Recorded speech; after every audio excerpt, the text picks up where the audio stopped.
والسارق والسارقة فقطعوا أيديهما جزاء بما كسبا نكالا من الله والله عزيز حكيم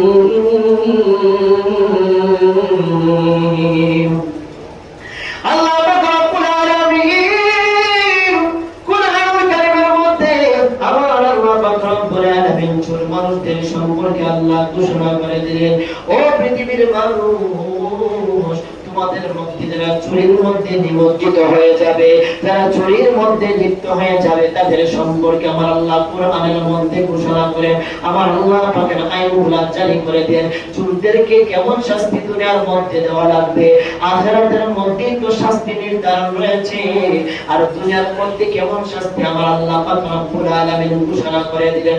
আল্লাহ বের পুরুষ চোর কিংবা যদি কোনো মহিলা চোর হয়ে যায়, পুরুষ কিংবা মহিলা, এই দুই শ্রেণীর ব্যক্তি, অর্থাৎ একজন হলো মুযাক্কার আর একজন হলো মুআন্নাস। মুযাক্কার মানে হলো পুরুষ জাতি, মুআন্নাস মানে হলো মহিলা জাতি।